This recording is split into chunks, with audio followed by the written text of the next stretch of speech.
What is going on, all you beautiful people? This is Manufactured Opinion here, bringing you a Bioshock Infinite. Get almost every single piece of gear you possibly can towards the beginning of the game, walkthrough/guide thingamabobber.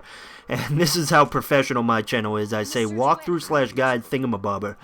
And I'm sort of out of breath because I just did like 20 pulls before I came into my room to do this commentary. I have no idea why I did that. I don't know why I have so much energy, but you guys don't care about that. You want to hear this cool gear exploit, I guess you could call it, which could become very useful for those hard/1999 mode playthroughs, excuse me.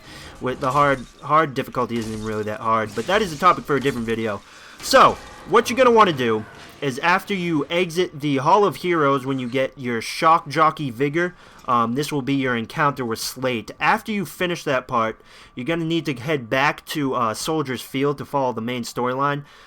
So take the elevator back to Soldier's Field, and what you're going to want to do is run to the Tin Soldier toy shop. You're going to lift a gate, and inside that toy shop you will see one of those Shock Jockey generators. What you're going to want to do is blast that generator with your new Vigor, and a door will open up, and behind that door is a piece of gear. Now here's the trick.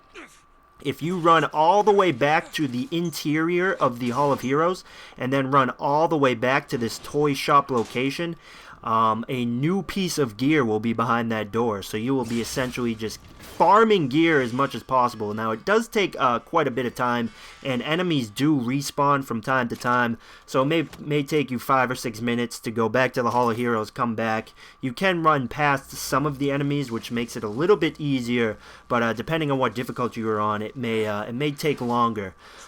But this is me running back to the interior of the Hall of Heroes. Make sure you go in to the Hall of Heroes and leave the area. That's the only way that that box of gear will respawn as a different piece of gear, obviously. And I'm going to show you that I get a different piece of gear coming up here in a second. But one thing that you should note is that no matter how many times I tried this, there always seemed to be 4 pieces of gear I was missing, and I can't remember them off the top of my head.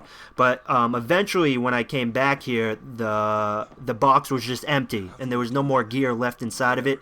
So once you get to that point, you know that they must be set locations for those last 4 pieces of gear. Like I said, I don't remember them off the top of my head, but it will be empty, and you will know that you have gotten every single piece of gear that you can from this exploit. And I know me personally, I probably won't be using this for my 1999 mode playthrough just because I'm super awesome hardcore and I want to give myself a challenge. But hopefully this video was informative for you guys. I really hope that you're enjoying Bioshock Infinite, and as always, enjoy life everybody, and I will talk to you later. Bye bye now.